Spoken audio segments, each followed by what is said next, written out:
Lahore central jail में 23 मार्च 1931 की शुरुआत किसी और दिन की तरह ही हुई थी। फर्क सिर्फ इतना था कि रात आई जबरदस्त आंधी सुबह होते होते सुहानी ब्यार में बदल गई थी। लेकिन जेल के कैदियों को उस समय थोड़ा अजीब सा लगा जब 4 बजे ही वार्डन चरत सिंह ने उनसे आकर कहा कि वो अपनी अपनी कोठरियों में चले जाएं। उन्होंने इसका कोई कारण नहीं बताया। उनके मुंह से सिर्फ ये निकला कि ऊपर से आदेश है। अभी कैदी सोच ही रहे थे कि माजरा क्या है। जेल का नाई बरकत हर कमरे के सामने से फुसफुसाते हुए गुजरा कि आज रात भगत सिंह, राजगुरु और सुखदेव को फांसी दी जाने वाली है। जेल के कैदियों ने बरकत से मनुहार की कि वो फांसी के बाद भगत सिंह की कोई भी चीज उन्हें ला दे, ताकि वो अपने पोतों पोतियों को बता सकें कि कभी वो भी भगत सिंह के साथ जेल में बंद थे। बरकत भगत सिंह की कोठरी में गया और वहां से उनका पेन और कंघा ले आया। सारे कैदियों में उस पर अधिकार जताने की होड़ सी लग गई। आखिर में इसके लिए ड्रॉ निकाला गया। अब सब कैदी चुप हो चले थे। उनकी निगाहें उनकी कोठरी के सामने होकर जाने वाले रास्ते पर लगी हुई थी। भगत सिंह और उनके साथी फांसी पर लटकाए जाने के लिए उसी रास्ते से गुजरने वाले थे। एक बार पहले जब भगत सिंह उसी रास्ते से ले जाए जा रहे थे तो पंजाब कांग्रेस के नेता भीमसेन सच्चर ने ऊंची आवाज कर उनसे पूछा था, आप और आपके साथियों ने लाहौर षड्यंत्र केस में अपना बचाव क्यों नहीं किया?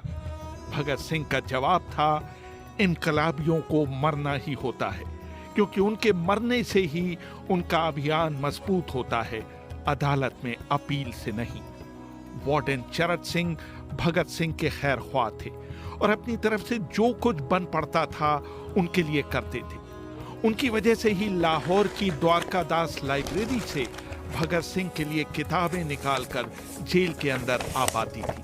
भगत सिंह पर खासा काम करने वाले चमन लाल अपनी किताब भगत सिंह डॉक्यूमेंट्स में लिखते हैं, भगत सिंह को किताबें पढ़ने का इतना शौक था कि एक बार उन्होंने अपने स्कूल के साथी जयदेव गुप्ता को लिखा था कि वो उनके लिए कार्ल लीबनेक की मिलिटरिज्म, लेनिन की लेफ्ट विंग कम्युनिज्म और अपटन सिनक्लेयर का उपन्यास द स्पाई कुलबीर के जरिए भिजवा दें। भगत सिंह जेल की कठिन जिंदगी के आदी हो चले थे। उनकी कोठरी नंबर 14 का फर्श पक्का नहीं था, उस पर घास उगी हुई थी। कोठरी में बस इतनी सी जगह थी कि उनका 5 फीट 10 इंच का शरीर बमुश्किल उसमें समा पाए। भगत सिंह को फांसी दिए जाने से 2 घंटे पहले उनके वकील प्राणनाथ मेहता उनसे मिलने पहुंचे थे। मेहता ने बाद में लिखा था कि भगत सिंह अपनी छोटी सी कोठरी में पिंजड़े में बंद शेर की तरह चक्कर लगा रहे थे। उन्होंने मुस्कुराकर मेहता का स्वागत किया और पूछा कि आप मेरी किताब रिवॉल्यूशनरी लेनिन लाए या नहीं। जब मेहता ने उन्हें किताब दी तो वो उसे उन्हीं के सामने पढ़ने लगे, मानो उनके पास अब ज्यादा समय न बचा हो। मेहता ने उनसे पूछा कि क्या आप देश को कोई संदेश देना चाहेंगे? भगत सिंह ने किताब से मुंह हटाए बगैर कहा, सिर्फ 2 संदेश, साम्राज्यवाद मुर्दाबाद और इनकलाब जिंदाबाद। इसके बाद भगत सिंह ने मेहता से कहा कि वो पंडित नेहरू और सुभाष बोस को मेरा धन्यवाद पहुंचा दें, जिन्होंने मेरे केस में गहरी रुचि ली थी। भगत सिंह के साथ ही रहे शिव वर्मा अपनी किताब रेमिनिसेंसेस ऑफ फिलो रिवॉल्यूशनरीज में लिखते हैं, मैं भी उसी जेल में था जिसमें भगत सिंह को रखा गया था। एक शाम हमारी जेल के ताले खोले गए और हमसे बाहर निकलने के लिए कहा गया। सरकार चाहती थी कि भगत सिंह की फांसी से पहले हमें वहां से हटा दिया जाए। गेट की तरफ जाने से पहले जेल के सुपरिटेंडेंट ने हमसे पूछा, क्या तुम अपने कॉमरेडों से मिलना चाहोगे? हमें भगत सिंह की कोठरी के बाहर ले जाया गया। उन्हें देखते ही मेरी आंखों में आंसू आ गए। भगत सिंह ने मुझे कहा, ये भावुक होने का समय नहीं है, जल्दी ही मैं सारी चिंताओं से मुक्त हो जाऊंगा। तुम वादा करो कि तुम हार नहीं मानोगे। इतना कहकर उन्होंने सींगचे से अपने हाथ बाहर निकालकर मेरे हाथों को पकड़ लिया। जैसे ही जेल सुपरिटेंडेंट ने ये दृश्य देखा, उसने चिल्लाकर आदेश दिया, मार्च। ये मेरी भगत सिंह से आखिरी मुलाकात थी। भगत सिंह से मिलने के बाद मेहता राजगुरु से मिलने उनकी कोठरी पहुंचे। राजगुरु के अंतिम शब्द थे, हम लोग जल्द मिलेंगे। सुखदेव ने मेहता को याद दिलाया कि वो उनकी मौत के बाद जेलर से वो कैरम बोर्ड ले लें जो उन्होंने उन्हें कुछ महीने पहले दिया था। मेहता के जाने के थोड़ी देर बाद जेल अधिकारियों ने तीनों क्रांतिकारियों को बता दिया कि उनको वक्त से 12 घंटे पहले ही फांसी दी जा रही। अगले दिन सुबह 6 बजे के बजाय उन्हें उसी शाम 7 बजे फांसी पर चढ़ा दिया जाएगा। भगत सिंह मेहता द्वारा दी गई किताब के कुछ पन्ने ही पढ़ पाए थे। उनके मुंह से निकला, क्या आप मुझे इस किताब का एक अध्याय भी खत्म नहीं करने देंगे? भगत सिंह ने जेल के मुस्लिम सफाई कर्मचारी बेबे से अनुरोध किया कि वो उनके लिए उनको फांसी दिए जाने से एक दिन पहले शाम को अपने घर से खाना लाए। लेकिन बेबे भगत सिंह की ये इच्छा पूरी नहीं कर सके, क्योंकि भगत सिंह को 12 घंटे पहले फांसी देने का फैसला ले लिया गया और बेबे को जेल के गेट के अंदर घुसने ही नहीं दिया गया। थोड़ी देर बाद तीनों क्रांतिकारियों को फांसी की तैयारी के लिए उनकी कोठरियों से बाहर निकाला गया। भगत सिंह, राजगुरु और सुखदेव ने अपने हाथ आपस में जोड़े और अपना प्रिय आजादी गीत गाने लगे। कभी वो दिन भी आएगा कि जब आजाद हम होंगे, ये अपनी ही जमीन होगी, ये अपना आसमां होगा।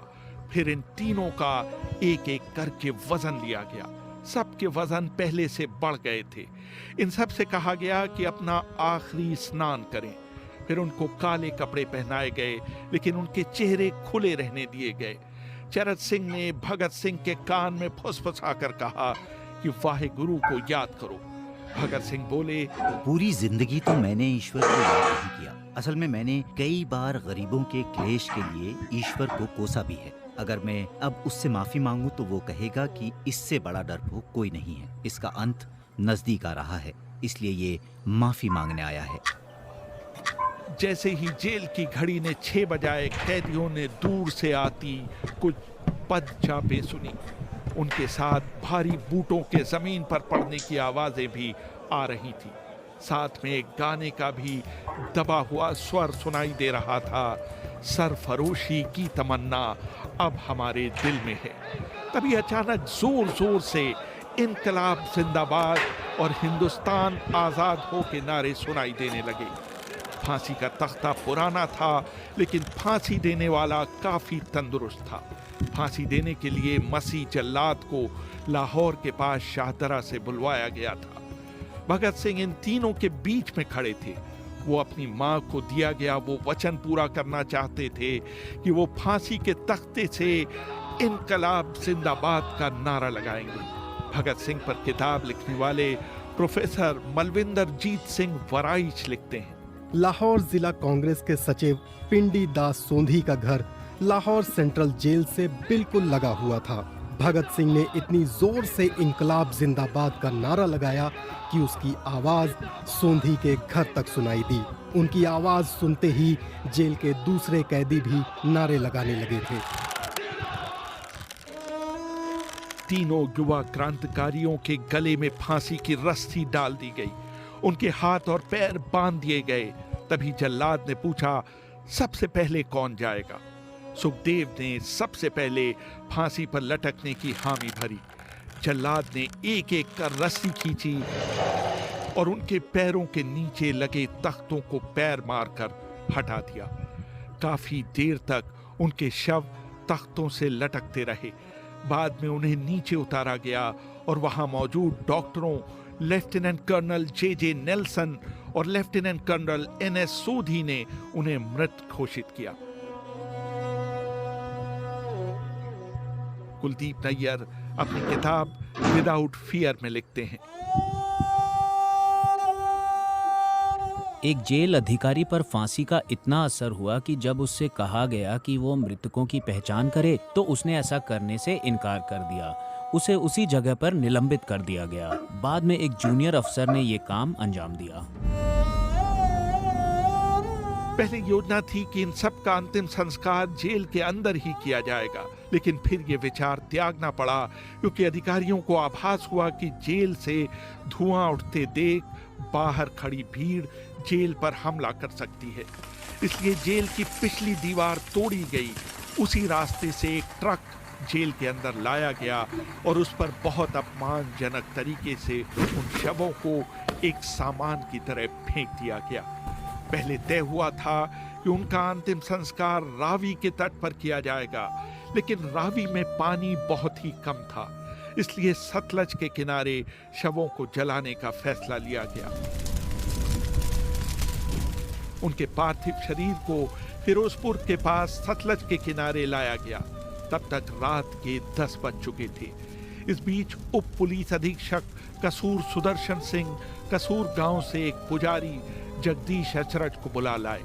अभी उनके शवों में आग लगाई ही गई थी कि लोगों को इसके बारे में पता चल गया। जैसे ही ब्रिटिश सैनिकों ने लोगों को अपनी तरफ आते देखा, वो शवों को वहीं छोड़कर अपने वाहनों की तरफ भागे।